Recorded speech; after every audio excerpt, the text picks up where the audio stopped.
Video ini dibuat khusus untuk didengarkan, walaupun kamu tidak melihat videonya. Kamu tidak akan kehilangan isi atau makna videonya. Video dilengkapi suara ASMR alam, seperti suara api unggun, angin, dan suara burung. Jadi, aku bikin video ini agar bisa didengarkan saat kamu kerja, tidur, atau aktivitas lain.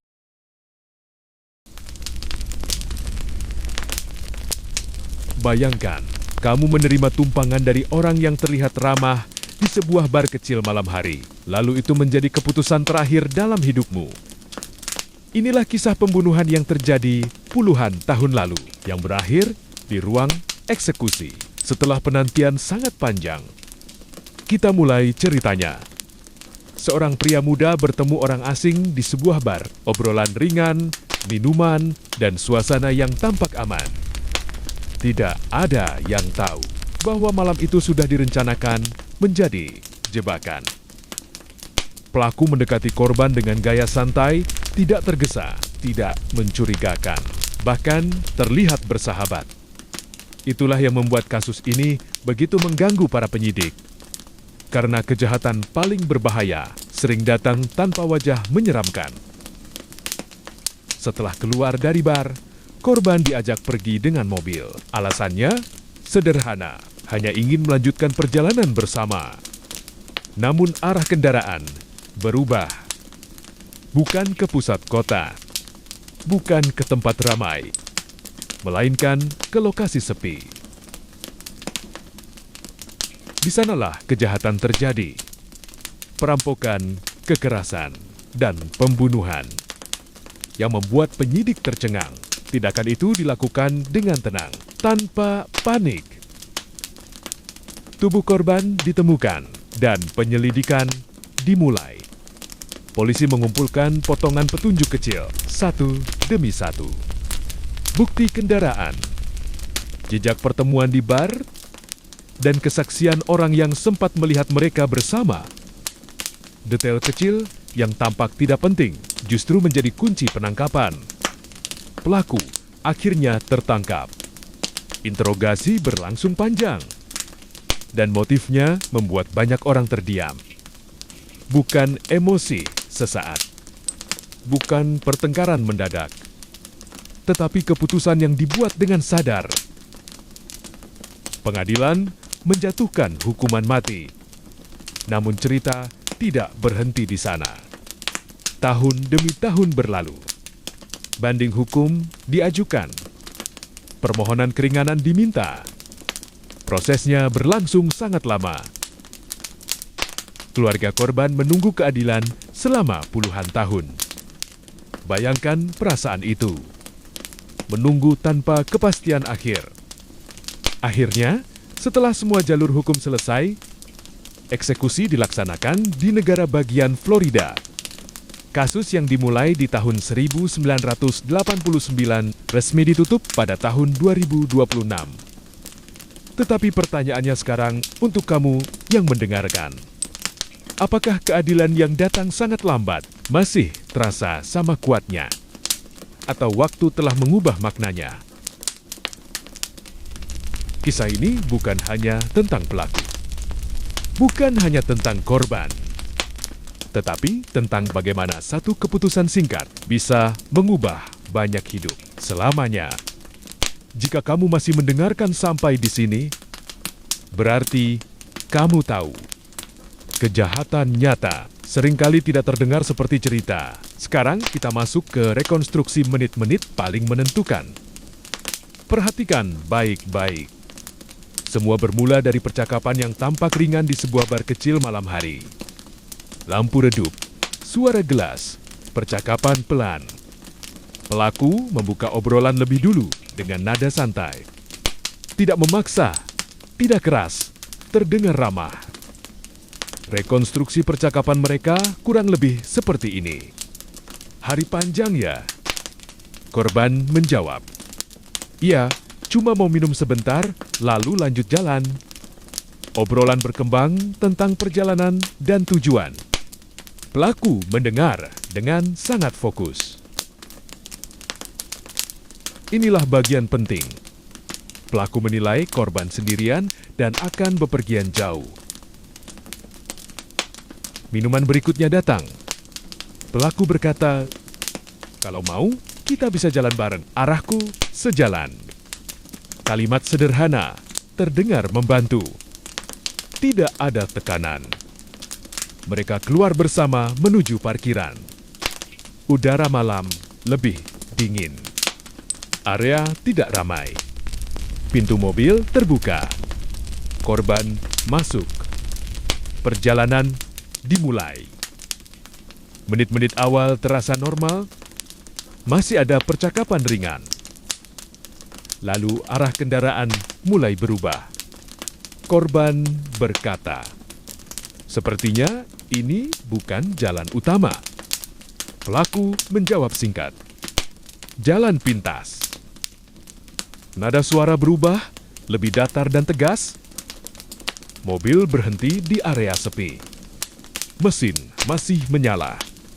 Tidak ada orang lain. Situasi menjadi tegang.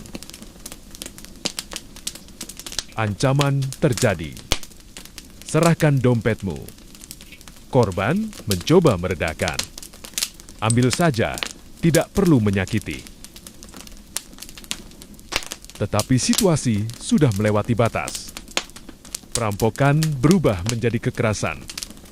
Perlawanan singkat terjadi. Tidak seimbang. Sangat cepat. Tindakan fatal dilakukan di lokasi itu. Setelahnya justru terjadi hal yang mengganggu penyidik. Pelaku tidak panik. Gerakannya teratur, terukur, seolah sudah siap. Barang korban diambil. Lokasi ditinggalkan. Jejak dicoba dihilangkan.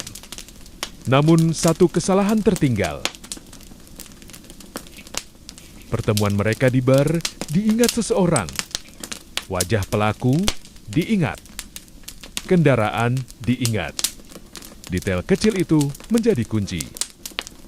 Pendengar, banyak pembunuh jatuh bukan karena kesalahan besar, tetapi karena satu detail kecil yang dilihat orang lain. Dari sinilah penyelidikan mulai mengarah tepat dan perburuan dimulai. Tubuh korban ditemukan tidak lama setelah kejadian. Lokasinya sepi, jauh dari keramaian. Dan jelas ini bukan kecelakaan. Petugas pertama di lokasi langsung tahu. Ini pembunuhan. Area diamankan. Garis polisi dipasang. Setiap jejak diperiksa. Masalahnya satu, hampir tidak ada saksi. Tetapi penyidik tidak berhenti. Mereka mulai dari hal paling dasar. Siapa terakhir terlihat bersama korban? Jawabannya mengarah ke satu tempat. Bar tempat pertemuan terakhir. Petugas mendatangi lokasi. Mewawancarai pegawai. Mewawancarai pengunjung. Satu persatu. Seorang saksi berkata, "Aku ingat, dia duduk dengan pria lain cukup lama. Keluar bersama." Itu titik terang pertama. Deskripsi wajah mulai disusun. Postur, cara bicara, kendaraan. Saksi lain menambahkan, "Mobilnya, aku ingat, modelnya jarang." Detail kecil menjadi besar. Sangat besar. Pendengar, dalam banyak kasus, ingatan manusia lebih tajam dari kamera. Pencarian kendaraan dimulai. Data diperiksa. Catatan ditelusuri. Nama pemilik muncul, dan nama itu cocok dengan pria yang duduk bersama korban. Tim bergerak cepat. Bukan besok. Bukan lusa. Hari itu juga. Saat petugas mendekat, pelaku terlihat tenang. Terlalu tenang. Terlalu tenang. Itu justru membuat curiga. Sangat curiga. Rekonstruksi percakapan awal terjadi. Petugas berkata, "Kami ingin menanyakan tentang seseorang yang tadi malam bersamamu." Pelaku menjawab, "Aku bicara dengan banyak orang." Jawaban, aman. Terlalu aman. Tetapi bukti mulai diletakkan satu persatu. Kesaksian, waktu, kendaraan, tekanan naik, situasi berubah. Dari wawancara menjadi penahanan. Perburuan selesai, fase interogasi dimulai. Dan di ruangan itulah cerita sebenarnya mulai terbuka. Pelaku dibawa ke ruang interogasi dengan pengamanan penuh. Ruangan terang, kursi logam, meja kosong, tidak ada distraksi. Hanya suara napas dan detak jam dinding. Penyidik membuka percakapan dengan nada datar, bukan menuduh, bukan membentak, tekniknya halus tapi menekan. "Kami hanya ingin luruskan garis waktumu semalam, dari bar sampai setelahnya." Pelaku menjawab tenang. "Terlalu tenang, aku sudah bilang. Aku pergi sendiri setelah itu." Penyidik tidak membantah, tidak memotong. Mereka membiarkan keheningan bekerja, dan keheningan di ruang interogasi itu berat. Map bukti diletakkan di meja, foto lokasi, catatan saksi, waktu pertemuan, urutan kejadian, semua disusun rapi. Nada penyidik berubah sedikit lebih tajam. "Beberapa orang melihat kalian keluar bersama. Mobilmu juga teridentifikasi." Ada jeda panjang, pelaku menelan ludah. Tangan yang tadi diam mulai bergerak. Itu sinyal tekanan mulai masuk. Pelaku berkata, "Pelan, bertemu bukan berarti aku melakukan sesuatu." Penyidik menjawab, "Cepat, tegas, benar, tapi itu berarti kamu orang terakhir yang bersamanya dalam keadaan hidup." Tekanan psikologis dinaikkan bertahap, bukan dengan teriakan, tetapi dengan kepastian data. Jam demi jam berjalan. Pertanyaan diulang dengan susunan berbeda. Detail kecil ditanyakan berkali-kali. Cerita pelaku mulai berubah. Sedikit, lalu berubah lagi. Inkonsistensi mulai terlihat. Dalam interogasi profesional, perubahan kecil cerita adalah alarm besar. Penyidik mencondongkan badan dan berkata, "Ini kesempatanmu untuk jujur sekarang. Versi ceritamu tidak cocok dengan bukti." Ruangan kembali hening, sangat hening. Ketika jawaban berikutnya keluar, nadanya tidak lagi setenang awal. Dari titik itu, status berubah.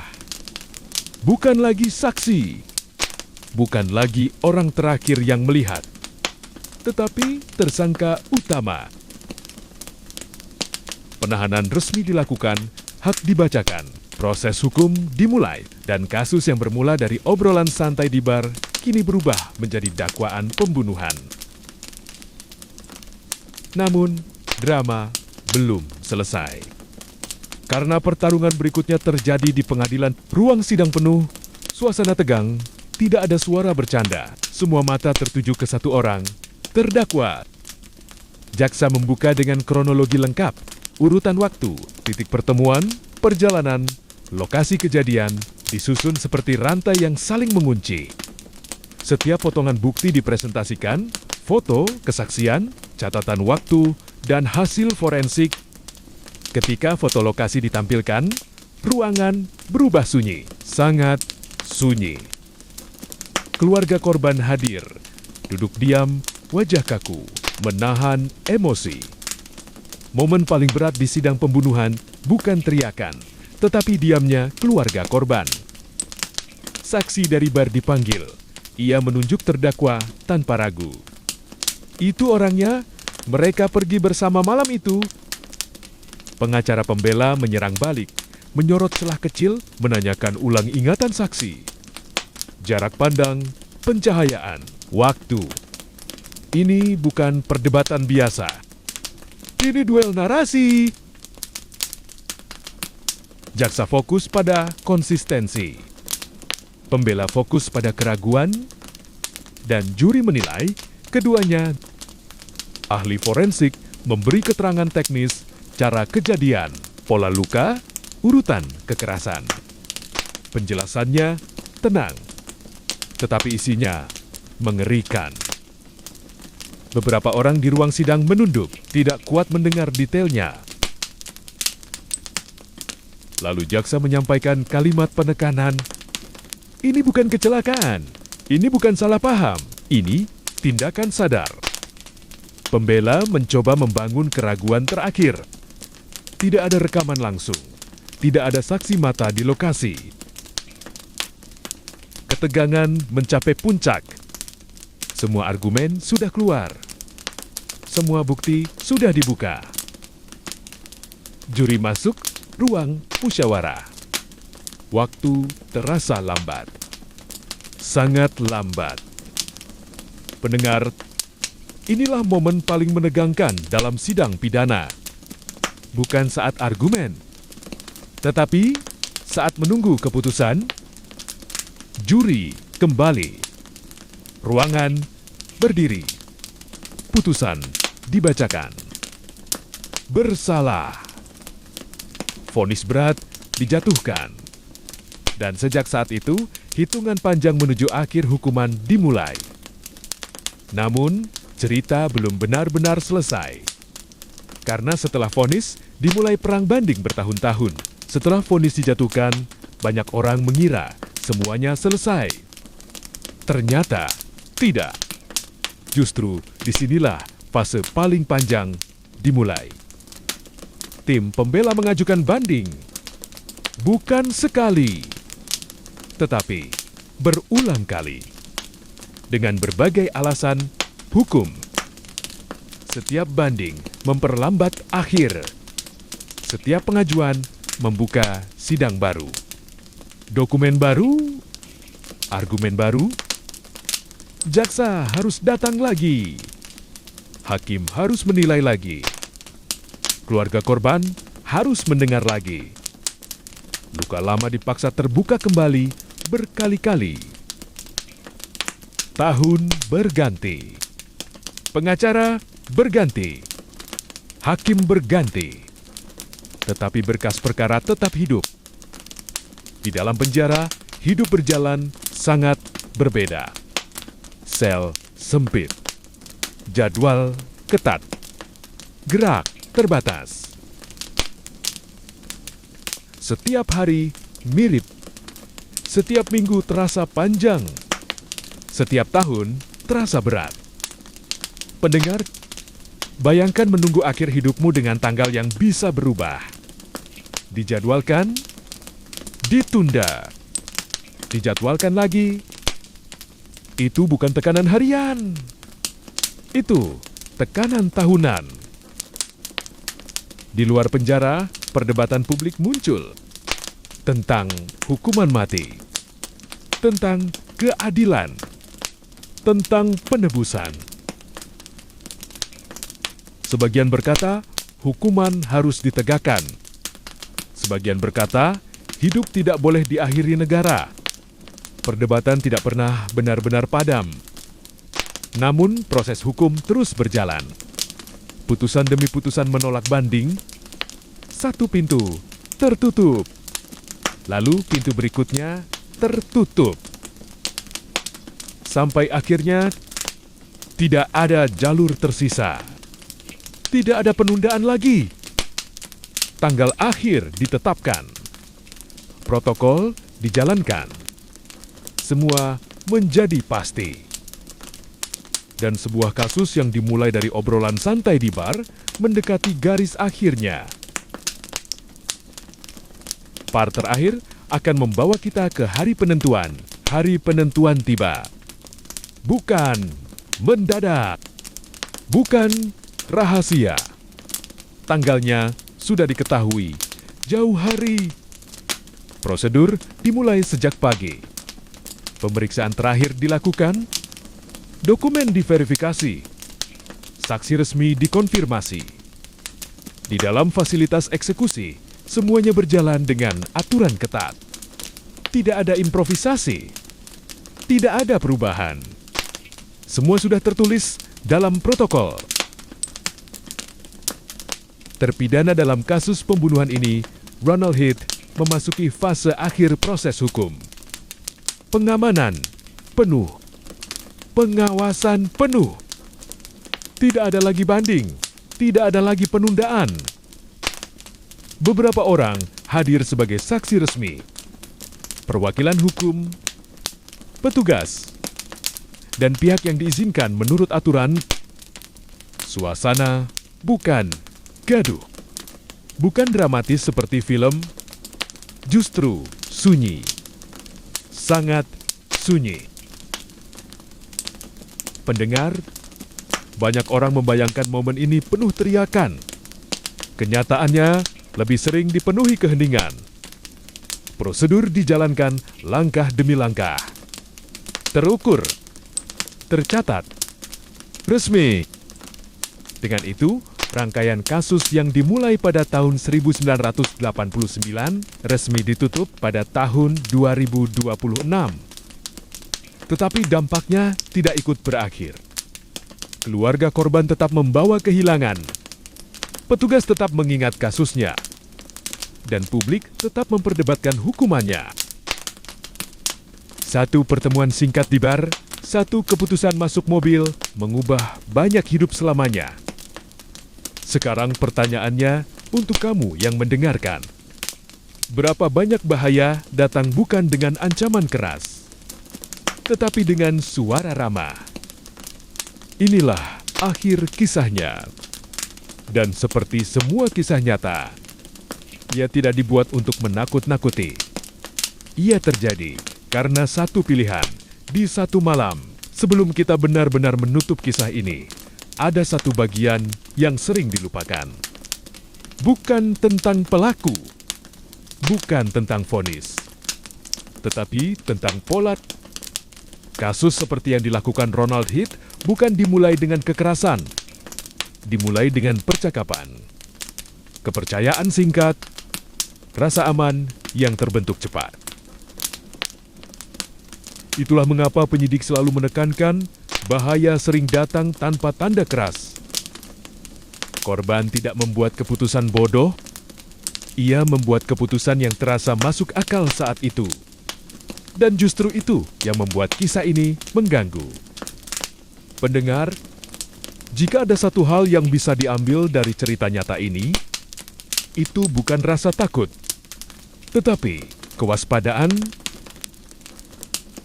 Waspada pada situasi. Waspada pada perubahan nada. Waspada saat kontrol berpindah. Banyak kejahatan besar, jejak awalnya kecil. Percakapan, tawaran, bantuan, ajakan singkat. Kasus Ronald Heath sekarang sudah resmi ditutup secara hukum. Tetapi ceritanya tetap dipelajari, tetap dibahas, tetap dijadikan peringatan. Terima kasih sudah mendengarkan sampai akhir. Jika kamu masih di sini, berarti kamu bukan hanya mencari cerita, kamu menyimak. Dan itu membuat kisah ini berarti.